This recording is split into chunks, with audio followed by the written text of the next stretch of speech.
نبی پاک صلی اللہ تعالیٰ علیہ وسلم نے فرمایا ہے کہ میں اخلاق عالیہ کی تکمیل کرنے کے لیے دنیا میں آیا۔ جتنے اخلاق ہو سکتے تھے، جتنی خوبصورتیاں ہو سکتی تھیں، جتنی اللہ کو محبوب تھیں، وہ ساری میرے نبی کریم نے بیان فرمائی، ساری رسول کریم صلی اللہ تعالیٰ علیہ وسلم نے بیان کر دی ہیں، جتنی خوبصورتیاں ہو سکتی تھیں۔ کچھ لوگ ایسے ہوتے ہیں جو بیچارے بائی نیچر ہی کچھ پریشانیوں کا شکار ہوتے ہیں، اور قرآن مجید نے جو ارشاد فرمایا نا کہ کچھ لوگ نفس کی خواہش کو اپنا خدا بنا لیتے ہیں، تو وہ بلا وجہ بھی بہت ساری باتیں کرتے ہیں جن کا کوئی وجود نہیں ہوتا۔ عورت کو حقوق دلانے کے لیے بہت سارے لوگ بہت ساری غلط باتیں کرتے ہیں۔ جو لوگ یہاں سے کسی کو لے جاتے تھے نا دبئی، دھوکہ دے کے اور لے جاتے تھے یورپ میں، عرب ممالک میں دھوکہ دے کے لے جاتے تھے، تو وہ بھی کوئی خواب ہی تو دکھاتے تھے کہ اتنے لاکھ تنخواہ ہوگی، اتنا کچھ ہوگا۔ وہاں جا کے پتہ چلتا تھا کہ جیب سے بھی دینے پڑیں گے کچھ۔ بہت سارے لوگ ایسے ہوتے ہیں، وہ سارے خوبصورتی کے نام پر ہی دھوکہ دیتے ہیں۔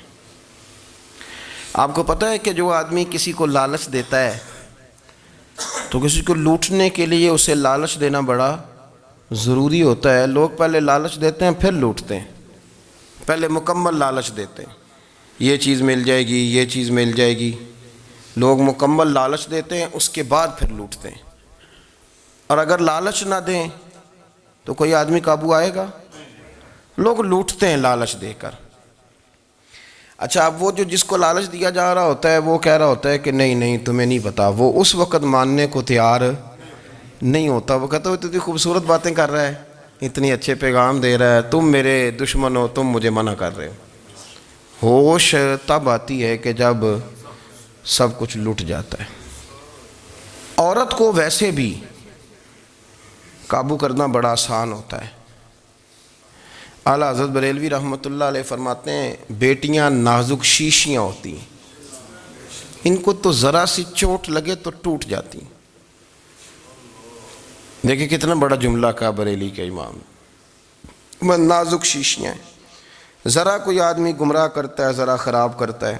اب دیکھیں نا، یہ جو بچیوں کو بچے مس گائیڈ کرتے ہیں، انہیں بڑے بڑے خواب دکھاتے ہیں، وہ بیچاری ماں باپ کو چھوڑ کے، بہن بھائی کو چھوڑ کے اس کے ساتھ شادی کرتی ہے، پھر جو اس کا بعد میں حشر ہوتا ہے، آپ ادلیاں نو سردار پہن تکے تے شرما والیاں نو جھوٹے ڈولیاں دے۔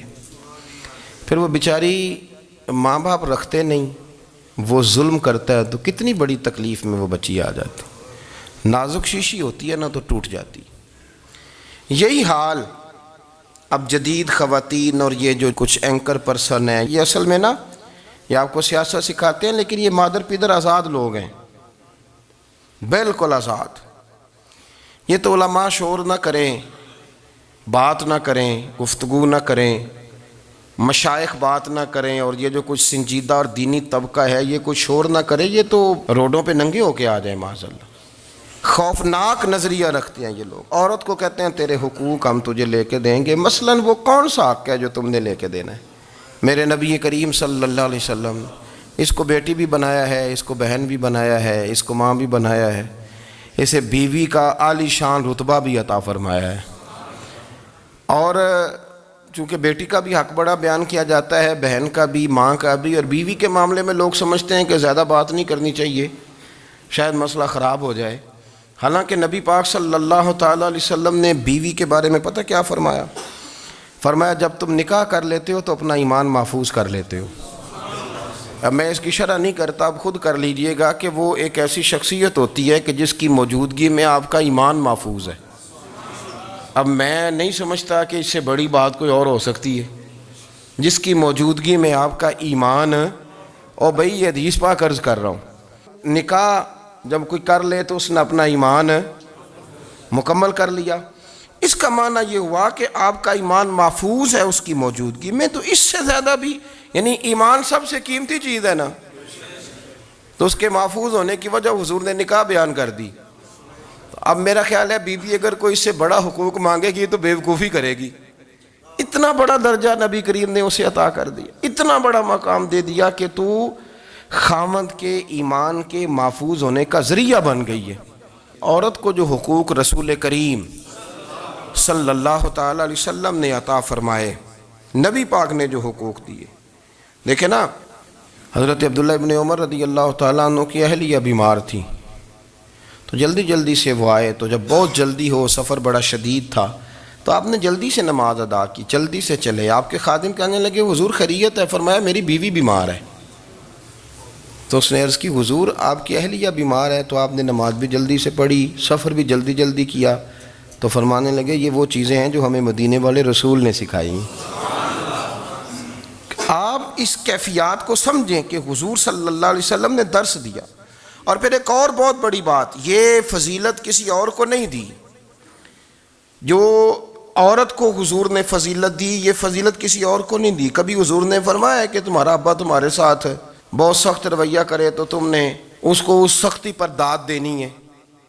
فرمایا چلو اگر وہ زیادتی بھی کرے تو تم نے اس کے ساتھ سلوک اچھا ہی کرنا ہے. لیکن آپ ایک بات کو سمجھے نا کہ بچے کے بارے میں, بیٹے کے بارے میں, بیٹی کے بارے میں فرمایا 10 سال کے ہو کے نماز نہ پڑھیں تو سختی کرو, تمہارا ڈنڈا بھی لٹکنا چاہیے. بہت ساری جگہوں پہ بہت سارے لوگوں کے لیے سختی کا حکم دیا, لیکن عورت کے لیے حضور نے جو جملے کہے, اصل میں ہم سمجھتے ہیں کہ یہ ایک بات ہے, مشہور ہو گئی ہے روایت حدیث, تو بس اس کے پس منظر پر اور جملوں کے حسن پر شاید معاذ اللہ غور کرنے کی ضرورت نہیں. ذرا اس لفظ کی تاثیر پر غور کریں. حضور نے فرمایا عورت ٹیڑھی پسلی سے پیدا کی گئی ہے, یہ ٹیڑھی ہے, اس کو سیدھا کرنے کی کوشش کرو گے تو ٹوٹ جائے گی. تو حضور پھر ہمارے لیے حکم کیا ہے؟ فرمایا جیسی ہے تم اسی کے ساتھ نبھا کرو. آپ سمجھیں کہ اتنا محفوظ حضور نے درجہ دے دیا بی بی کو, اتنا محفوظ کہ فرمایا غلطی بھی ہو تو میرے غلاموں تم اس کے ساتھ نبھا کرو, گزارا کر لو.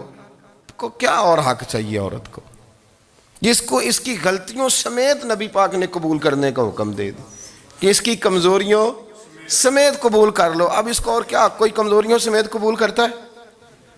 کبھی آپ دکان پہ بیٹھے ہو تو آپ کہیں بھی اس میں یہ بھی غلطی, میرے مال میں یہ بھی کمزوری ہے, یہ بھی کمزوری ہے, یہ بھی کمزوری ہے, تو کر لے قبول. کرتا ہے کوئی؟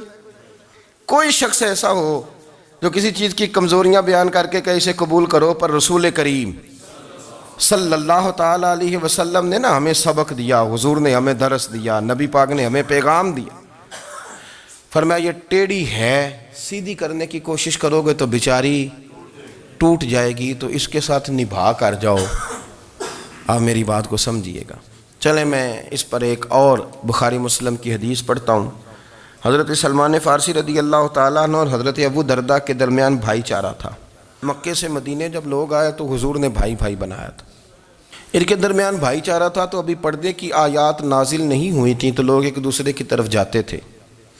حضرت سلمان فارسی رضی اللہ تعالیٰ عنہ حضرت ابو درداء رضی اللہ تعالیٰ عنہ کے گھر میں تشریف لے گئے, تو دیکھا کہ ان کی بیوی بڑی غمگین بیٹھی ہیں. تو ہم نے فرمایا بہن کیا ہوا؟ تو کہنے لگی تمہارے بھائی کو دلچسپی کوئی نہیں رہی, ہر روز روزہ رکھ لیتا ہے اور ساری ساری رات نفل پڑھتا ہے. حضرت سلمان فارسی کہنے لگے ٹھیک ہے کر لیتے ہیں بندوبست. نماز دین ہے کہ نہیں؟ دین ہے نا یہ چیزیں. لیکن حضرت سلمان فارسی جناب ابو درداء سے کہنے لگے آج میں نے تیرے گھر میں رہنا رات کو, کیونکہ وہ تو ساری رات نماز پڑھتے تھے, نفل پڑھتے تھے. انہوں نے کہا ٹھیک ہے, ایک بستر لا کے بچھا دیا حضرت سلمان فارسی کے لیے. سلمان فارسی فرمانے لگے دوسرا بھی لا. کہا وہ کیا کرنا ہے؟ فرمانے لگے تو نے بھی